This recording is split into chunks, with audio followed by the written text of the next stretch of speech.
¿Qué tal, amigas y amigos? Bienvenidos a una nueva edición de Mundos Paralelos. Esta instancia donde acordamos juntarnos en días que no son determinados, son medios indeterminados, pero cuando amerita el momento, ustedes saben que hacemos estas transmisiones. En esta oportunidad tengo un invitado que tiene una larga trayectoria en la literatura nacional. Ha escrito bastante sobre ucronía, sobre ciencia ficción, sobre mitología, bastantes textos que han ido construyendo un mundo en torno a un género que en Chile quizás antiguamente no eran tan explotados. Teníamos una literatura más clásica o también el tema de la poesía. Pero en este siglo XXI sabemos que estos géneros se han hecho cada vez más populares y contamos con grandes exponentes, entre los cuales se encuentra nuestro invitado, al que me refiero. En esta oportunidad nos acompaña Francisco Ortega. Un gusto, Francisco, tenerte con nosotros.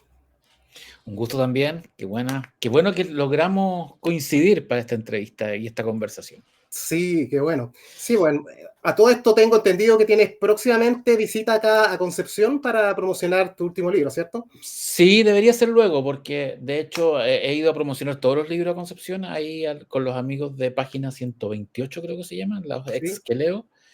Y la idea es pronto, además que es un libro que tiene un par de historias de Concepción, entonces Ah, perfecto. convendría a, Claro, lo a- amerita venir acá a hacer la Si promoción. no, supongo que será, creo que hay una feria, va a haber una feria del libro, alguien me avisó en Concepción, creo que noviembre, octubre o noviembre, si no, Probablemente, bueno, la feria del libro tradicionalmente que se hacía en la Universidad de Concepción, este año creo que no se hizo, capaz que no se se vaya hizo. a hacer Sí. a fin de año. Claro, esa se hacía en Eh, enero, esa en feria del enero, libro se hacía en sí, enero, sí. en enero se hacía En Tropiconce, la ciudad donde Tropicones, cambian, exacto. sí. Bueno, Francisco, la idea es conversar acá acerca de todo lo que ha sido tu proceso creativo a lo largo de estos años. Desde finales de los 90 prácticamente tú llevas escribiendo públicamente, profesionalmente, por decirlo de alguna forma, porque imagino que este gusto por la escritura viene de antes, ¿cierto? Sí, sí, sí, pero mi primera novela fue efectivamente el año 94, que fue 60 kilómetros, que fue una novela juvenil con cosas de ciencia ficción. Claro, yo en ese tiempo estaba estudiando, así que la segunda novela fue una novela que se llama Disfrazados, que salió con muy poco tiraje por la Biblioteca Nacional, pero que después fue reeditada durante la pandemia por Aurea Ediciones. Aurea Ediciones. Pero libro, así, ya el 2006 con el número Caixman, que fue la primera versión del verbo Caixman. Y de ahí prácticamente Claro. he publicado, yo diría que llevo un tiempo publicando casi todos los años un libro. Claro, eres de los escritores más prolíficos que tenemos en Chile, Sí. de hecho, y Alguien se me dijo que era valora, el más prolífico. Alguien me dijo en una entrevista me dijeron que lleva era la el más cuenta de prolífico. todos, claro. Sí. No sé si será cierto, pero me lo dijeron hace Pero poco. yo creo que sí, Habían, porque habían no sacado pasa la mucho cuenta. tiempo entre un título y otro, o sea, hay una... No, es que yo estoy siempre trabajando, ¿cachai? Siempre trabajando en libros y trabajo de varios libros En ¿cómo se llama? paralelo, En paralelo. Pero claro, hay trampas, porque, por ejemplo, muchos de los libros que saco son como el que estáis mostrando ahora, son novelas gráficas y es exacto. un libro donde el grueso del trabajo es del dibujante, más allá que uno invente la historia y haga el guión. Sí, Son libros a doble autoría, entonces no corren como los libros que uno trabaja solo, que son los que más se demoran. claro. Bueno, ahí vamos viendo algunas portadas de todos los libros que han ido saliendo mientras estamos conversando. Y cuéntanos, Francisco, dentro de tu proceso creativo, yo sé que tú te documentas bastante, investigas bastante sobre las temáticas que has escrito. Bueno, en la ucronía obviamente hay bastante de parte tuya, donde tú pones elementos, cambias la historia de alguna forma. Ujú. En lo que son los mitos, ha ido recopilando esta información, tomando fuentes nuevas quizás, que no son tan conocidas. ¿Cómo te sientes tú más cómodo a la hora de desarrollar tus historias? ¿Apoyado siempre desde una fuente más directa o algo documentado? ¿Cómo lo llevas a cabo tu proceso? Mira, lo más entretenido siempre para mí es investigar. Es la parte más entretenida porque incluye. Antes. era un poco más difícil y quizás por eso me demoraba más con los libros, porque me implicaba viajar, ir a los lugares, entrevistar en persona por ejemplo, Logia, que lo mostrabas ahí. Logia a mí me llevó a ir a España, a ir a Argentina, a contactar gente, llamarla por teléfono, ir a los lugares. Ahora es más fácil en el sentido de que existen estas plataformas, por ejemplo, o Zoom, Claro, que te permiten entrevistar a una persona que está en Madrid o París sin sí, necesitar tomar un avión. Entonces eso es más rápido. Lo que en Logia me tomaba una semana de investigación, para las últimas novelas exactamente el mismo proceso me toma un día o 2 días. Entonces la tecnología actual permite que las cosas sean mucho más rápido. A pesar de todo, a mí me gusta la investigación tradicional, fíjate, ya, más que la internet o Google o claro, o ChatGPT o lo que exista ahora. A mí me gusta ir a las bibliotecas. ya, Me gusta la entrevista en persona de los personajes que cito en mis libros de no ficción. En parte porque al entrevistarlos, tenerlos al frente te permite construir la historia. claro, Su no verbalidad, la forma de mover las manos, lo que está comiendo, lo que mira, y eso te ayuda a armar una historia. claro, Entonces, si bien no para todos los libros yo he tenido harta investigación, la mayoría de los libros históricos, bueno, yo hago harta novela histórica, thriller histórico más bien. Eso implica harta investigación. Pero también he hecho novelas que son 100% ficción, como los libros infantiles de Max Urdemale, o, o por ejemplo Salisbury, o El horror de Berkov, que es una novela de terror, y que si bien ahí hay harto mito mapuche, no fue una investigación en terreno, digamos, de ir claro, allá, como si fueron o este mismo Próximos Días, que es una novela mucho más de imaginación pura. claro. Dentro de lo que tiene que ver con la mitología, ¿tú eres un creyente de la base original, de donde surgen estas historias? Por ejemplo, el tema de los alienígenas chilenos, donde de repente hay muchas historias que tú te consideras como tenía Mulder en su pared, I Want Chublito, ¿eres un creyente en el tema de los fenómenos paranormales, los ovnis y todo eso? Me gustan, me encantan, Ujú. pero no me llamaría creyente. Yo siempre tengo una visión como escéptica de los fenómenos. En Ya, parte porque a mí nunca me ha pasado nada y he tratado que me pasen cosas. Te juro, ya, cuando yo era, por ejemplo, editor de la revista Muy Interesante, ujú, eh, me hacía cargo de los reportajes que tuviesen que ver con casas embrujadas, ufología y todas estas cosas. Y fui, por ejemplo, a varias recopilaciones ¿cómo se llama?, de psicofonía en ah, ya, hospitales. Todo el mundo sentía algo, todo el mundo veía algo. Yo nunca vi nada, nunca sentí nada. Todo el mundo decía, oh, me tocaron el hombro. A mí no me tocaron el hombro. Fui a vigilias de ufólogos, todo el mundo vio luces moviéndose en el cielo. Yo nunca vi nada. Pero a mí, ¿sabes qué? Eso no me importa. A mí ya, lo que me importa son las historias. claro, Por ejemplo, alienígenas chilenos, yo entrevisto a gente que me dice que vio cosas en el cielo. Es claro. su verdad, no es mi verdad, es su verdad. Por mucho que yo diga, no, a lo mejor se confundió y lo que vio fue tal cosa, a mí no me importa. A mí me importa la verdad de La esa verdad, persona, claro. del ¿Cómo, mito, del cómo mito recopilas vivo, la historia y cómo la transmites? Bueno, tú del eres en mito vivo. parte heredero de la tradición medieval de los juglares, pues tú recopilas historias y las vas haciendo públicas, obviamente no vas de pueblo en pueblo, pero las transmites a través de tu Pero escrito. casi de pueblo en pueblo. Pero fíjate que Sí, más que un juglar, a mí me gusta sentir que soy una especie de continuador de lo que hizo Oreste Plat. ya, ¿Cachai? Que es el gran recopilador del folclore chileno del folclore y chileno, de la claro. historia folclórica. Y hay harta gente haciéndola. Por ejemplo, los de Aqua TV, los que hacen Miedo a la Chilena, que es un gran trabajo. Encuentro que es muy valioso, por ejemplo, la figura del historiador de provincia, Sí, que saca libros, no sé, pues alguien de Laja, que escribe libros sobre Laja y recopila las claro. historias de Laja. y hacen una pega muy, muy rica, que en el fondo para mí ha sido súper base y los he conocido, los he entrevistado. Cuando fui a Chiloé, por ejemplo, me encontré ya conocí un señor que recopilaba mitos chilotes y que los cito en alienígenas chilenos. Y así voy conociendo gente que está rastreando estas historias. Entonces, que es un trabajo muy valioso. Por eso, la mayoría de los libros de no ficción míos tienen muchos entrevistados, mucha gente acreditada y mucha bibliografía. Y no bibliografía típica, como puede ser los libros del mismo Oreste Plata o Sonia Montesinos, sino libros del historiador de Calama, del historiador de Copiapó, que son claves para entender este proceso. Son visiones más cercanas y a la vez ellos se encargan de preservar la cultura de sus Sí, tierras. Entonces, es lo que decías tú, claro. Ellos son como los juglares. Son los juglares, pues. Ellos Claro. son los juglares que recopilan las tradiciones Sí. de su lugar. Sí. Dentro de todo lo que tú has publicado, bueno, comentamos delante un poco de que había también trampa cuando dijiste con las novelas gráficas, pero también has hecho coautorías.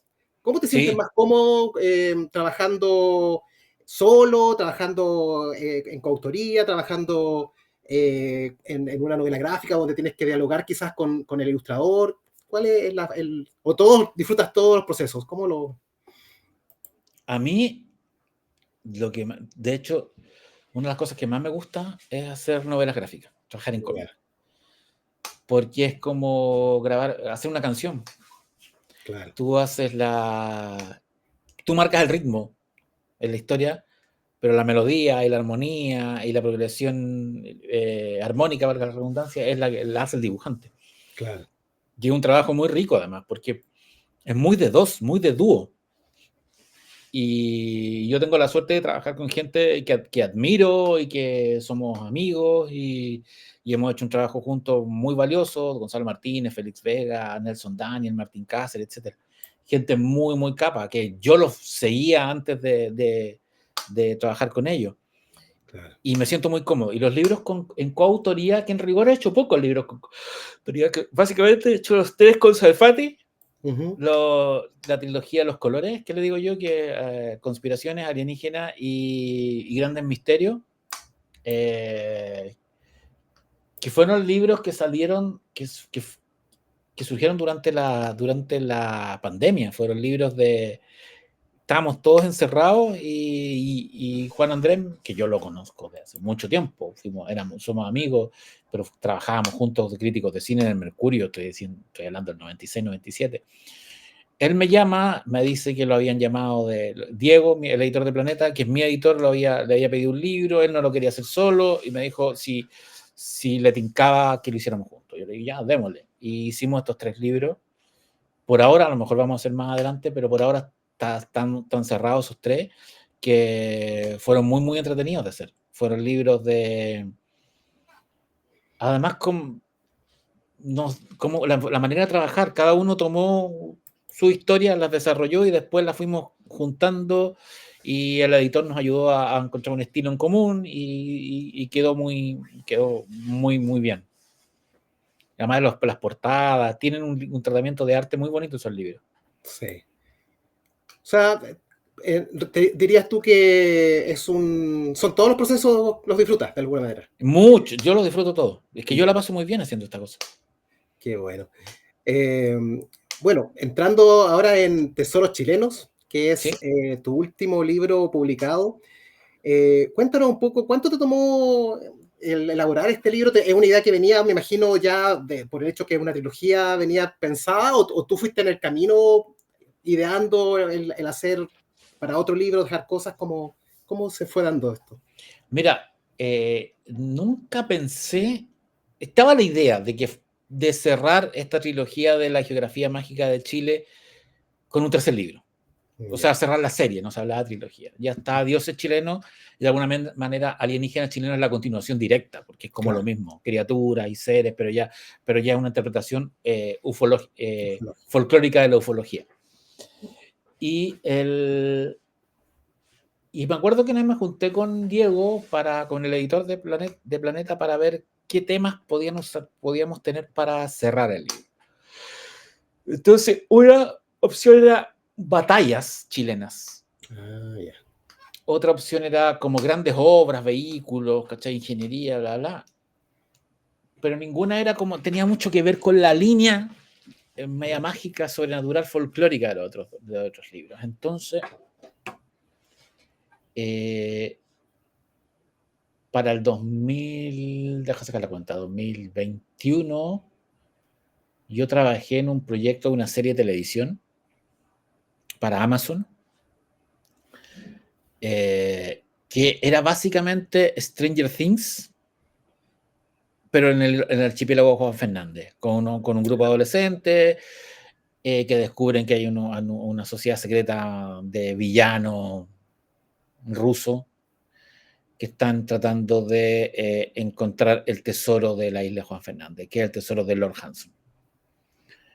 Yo escribí los capítulos de esa serie junto a Catalina Calcani y a Julio Roja. Yeah. Y además hice parte de la investigación del tesoro y todo lo que arrastraba.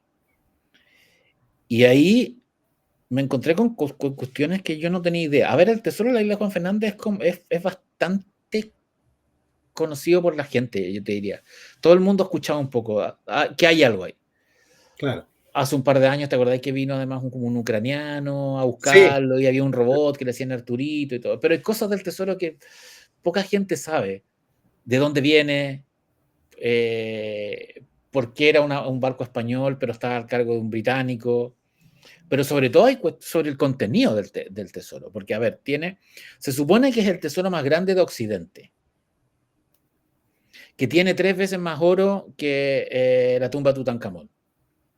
Pero además de oro, tenía objetos religiosos los llamados objetos de poder, que fueron traídos por los españoles para evangelizar durante la conquista y que estuvieron primero en México y luego se trasladan al Cusco, a Perú, y cuando ya estábamos en 1700 había que devolverlos a Europa, entonces los embarcan en este galeón español, en Nuestra Señora del Perpetuo Socorro. El barco navega hacia el Pacífico, es asaltado, es encontrado por la flota británica y los agarra después cuando traen el barco de regreso al puerto de Coquimbo, que era el puerto donde estaban todos los piratas. Se cruzan con una tormenta y el barco naufraga en la isla de Juan Fernández y ahí Lord Anson entierra el tesoro. Y entre los objetos que están en ese tesoro hay una llave que la tradición la llama la llave del muro de los lamentos, que fue encontrada en Jerusalén por los templarios. Yeah. Y supuestamente esa llave es la que permite abrir las bóvedas donde estarían el arca de la Alianza o el Santo Grial. Yeah. Entonces, todo se expande. Claro. Si tú te dicen eso, te encontráis, esto ya va más allá de un tesoro pirata y termina siendo un tesoro místico. Como una película de Indiana Jones. Sí. Entonces, a partir de eso, yo empecé me acordé de esa historia y como que anoté tesoros. Y el año 2023, al inicio del año 2023, a mí me invitaron a una feria del libro en Copiapó. Copiapó, yeah. Y estaba dando como una charla y filmando libros ya cuando ya había terminado las charlas. Entonces un lector me pregunta en qué estoy ahora. Y yo le digo, bueno, tengo hartos proyectos. Uno de los proyectos que tengo en ficción es tal cosa y en no ficción me ha dado vuelta harto escribir un libro, Los Tesoros, a raíz del tesoro Juan Fernández. Entonces, y había un matrimonio ahí. Y me dice, que ahora son amigos míos, y me dice, pero usted conoce ese tiempo me tratan de usted, ahora me tratan de ¿usted conoce el tesoro de Fraga? Y yo le digo, bueno, es uno de los tesoros que tengo apuntado en la lista, que él supuestamente está aquí cerca de Copiapó. Y me dicen, que mi papá, me dice ella, fue el único sobreviviente de la búsqueda del tesoro de Fraga. Y yo le digo, ¿y me podéis contar su historia? Y me dice, pero si mi papá todavía está vivo, te la puede contar él. El mismo, claro. Primera fuente. Y así que me quedé un día más y lo entrevisté. Y cuando lo entrevisté, fui a hablar con el editor y le dije, ¿sabes que tengo estas dos historias? El tesoro con Fernando y el tesoro de Fraga. Y creo poder encontrar otras tantas historias de tesoro. Y así empecé a investigar y di como una lista. No, iba llegando a historias y escribía, sin llevar una cuenta. Y que incluían tesoros grandes, historias completas, pero también historias chiquititas que iban en un capítulo que tenía que ver con los entierros, que son estos tesoros más chiquititos. Claro. Y de repente terminé un libro de 200 y tantas páginas en las cuales habían, bueno, algunas historias contadas con más detalle, pero en total habían 88 historias. Nos dimos cuenta que eran 88 tesoros cuando nos dimos, y lo digo en plural, no porque quiera ser futbolista, sino porque me había juntado con el ilustrador, porque este libro tiene, en las solapas tiene dos mapas. Los mapas, ya. Yeah. Tiene un mapa de Chile con los tesoros y un mapa de Santiago con los tesoros, porque hay harto tesoro en la región metropolitana. En la zona central, por ejemplo. Y eran 88. Entonces el ilustrador, que se llama Daslav, me dijo, bueno, este libro son 88 maneras de hacerte rico en Chile si no le tienes miedo al diablo. Y quedó como, mira, sí. Qué interesante. Y esa es la historia más o menos de cómo se fraguó este libro. ¿Tú crees que puede generar esto como un interés por buscar los tesoros? Hay como ciertas... gente, o sea, hay gente que se encarga anda en búsqueda de tesoro habitualmente, desde el que simplemente anda con una maquinita rastreando las playas, las monedas y todo eso, a cosas más grandes. Pero bueno, sí. De hecho, el libro tiene entrevistas a varios buscadores de tesoros. Ya. Yeah. Hay gente que ha buscado el tesoro perdido la Quintrala, por ejemplo, que es el capítulo más sobrenatural porque tiene fantasmas incluidos. Está el capítulo del Bagger, de la fragata Bagger en la Guaiteca, donde yo entrevisto a Cristian Donoso, que es un kayakista y explorador chileno que vive en la Patagonia y que está obsesionado con encontrar varios tesoros y está obsesionado con la búsqueda de la Bagger, y conversé con él sobre ese tesoro. Es un gran personaje él. Y bueno, pasó que hay un tesoro hay un capítulo del libro que es sobre el tesoro de la logia lautarina, que lo habría dejado José de San Martín en algún lugar de Huechuraba. Y ahí me ayudó un historiador local que se llama, deja buscar, tengo su libro por aquí, a ver si logro identificar su nombre. No, ese no es, para nombrarlo, no me acuerdo dónde dejé el libro, pero bueno, da lo mismo por ahora. Y él fue mi fuente para ese capítulo. Y cuando el libro ya estaba publicado, me dice, oye, ¿sabéis qué? Se comunicó conmigo un descendiente de Juan Brown. Juan Brown, sí. Que era el secretario de San Martín. Que fue él quien enterró el tesoro en algún lugar de Huechuraba, en el sector del Salto. Y bueno, me llamó y me dice, mi abuelo sacó el tesoro. No era tanto como decía la leyenda y se lo gastó todo. Entonces hay registros de gente que ha sacado tesoros y los ha buscado. Y la búsqueda puede continuar. De hecho, esto incluso da para... Así, mientras tú lo comentabas, esto da como si la idea original partió de una serie que hablaba de un tesoro. Yo creo que sería incluso más interesante estas como series antológicas donde cada capítulo cuenta... Sí. O sea, todo puede ser. Todo puede ser. Sí. Claro. No, genial. Es una temática que también está bien arraigada en la cultura popular chilena, esta de los tesoros. Sí. Entonces, nos gusta buscar la fortuna fácil, dicen por ahí. Sí. Claro, fácil dentro de lo difícil que puede ser encontrar el tesoro mismo. Sí. Bueno, de alguna manera tuviste un trabajo bien arqueológico también ahí de por medio, porque entrevistando a gente y tratando de identificar los lugares donde están o la aproximación de dónde se encuentra este tesoro, porque quizás muchas de estas personas que tienen información también la guardan un poco, porque dicen, bueno, yo quiero encontrar el tesoro. Evidentemente hay gente que sabe más que el resto y hay gente que no quiere que se sepan estas historias. Claro. porque quizás se dedican toda una vida a buscar algo y ahí que llegue más gente y que la encuentre más rápido de lo que ellos dedicaron. No. Exactamente, Sí. exactamente. Entonces, y hay gente que a lo mejor encontró algún tesoro y no te lo va a decir nunca, pues, porque No, además que tienen ese dejo de maldición, que si lo encontráis no podéis sí, gastarlo en 3 años, pues si te lo gastáis antes, te viene a buscar el diablo. Además que los tesoros en Chile están, por lo menos los tesoros chicos, digamos, lo entierro. los entierros están muy vinculados con el diablo. Sí, Muy. claro. Bueno, también están estas luces que a veces dicen que indican dónde hay un tesoro, que, bueno, Sí, científicamente dicen que son gases que se liberan y todo esto, pero la gente le da esa otra connotación, pues, de que hay algo sí, enterrado. por ejemplo, aquí en el libro, en el capítulo de los entierros, yo entrevisto a una señora de mi pueblo natal, de Victoria, que me cuenta que cuando era niña ella acompañó a su papá a buscar un entierro. Ya. No lo sacaron porque les dio miedo, sintieron un jinete que nos daba vueltas y salieron arrancando. Pero ella vio estas luces y tocó una, Ah, ya. y que era como de gelatina helada.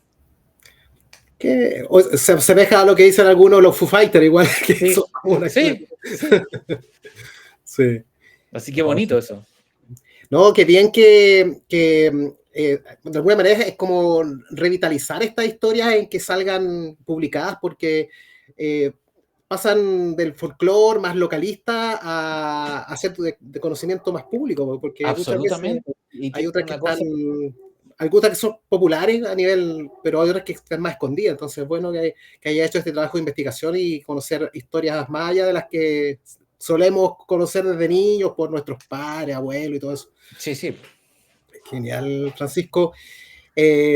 Para cerrar, me gustaría que nos comentaras si estás ya trabajando en algo, tienes algo en mente, algún otro proyecto encaminado.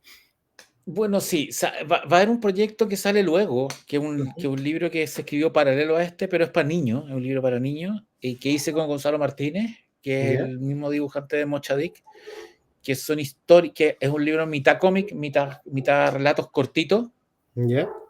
que son aventuras en la historia de Chile. Ah, ya. Es como un mampato de dos hermanos que buscan aventuras y cosas, incluso en los Andes, por ejemplo, empieza con un niño de Monteverde, en la prehistoria en el sur de Chile, que salva a un cachorro de tigre de dientes de sable y es perseguido por un mastodonte furioso. Entonces, son historias protagonizadas por niños. Con niños. Es la historia de Chile. Ese libro sale luego, creo que es julio, agosto. Ah, ya. Ya tengo después una reedición de un libro viejo que cambia de colección, que es Salisbury, que ¿Ya? antes salía por Planeta, pero ahora, como es un libro de terror y de género, se va a reeditar por Minotauro. Entonces es el mismo libro, pero con una nueva portada y todo eso. Ya. Y eso Genial. es por ahora. Eso es lo que por este año. Sí. Genial. Bueno, felicitaciones una vez más por la prolijidad de tu trabajo y por darnos a conocer todas estas realidades o estos mundos paralelos, como se llama nuestro programa, que hay dando vueltas, tanto desde el folclore, desde la mitología, desde los temas más históricos. Entonces, es genial que tengas como esa inquietud de ir explorando diferentes géneros, diferentes formas de transmitir la historia. No, gracias a ti. Y quedas invitado a contarnos en una próxima cuando salga alguna de tus otras publicaciones y obviamente vamos a estar compartiendo cuando haya fecha para acá, para la zona, que tú vengas a hacer alguna firma, algo ahí, vamos a estar atentos para que nos ayudar a promocionar la actividad. Muchas gracias, te la voy a cobrar. Que estés súper bien, muchas gracias. Ya, chao, chao. Bueno, amigas y amigos, este fue un nuevo Mundos Paralelos, donde, como vieron, tuvimos a un prolijo escritor, Francisco Ortega, y los dejamos invitados para una próxima edición de Mundos Paralelos. Ustedes, como ya saben, salimos habitualmente los sábados, pero cuando la situación lo amerita, salimos con alguna grabación o algún programa en alguna fecha que lo amerite. Así que nos estamos viendo próximamente. Muchas gracias por estar junto a nosotros.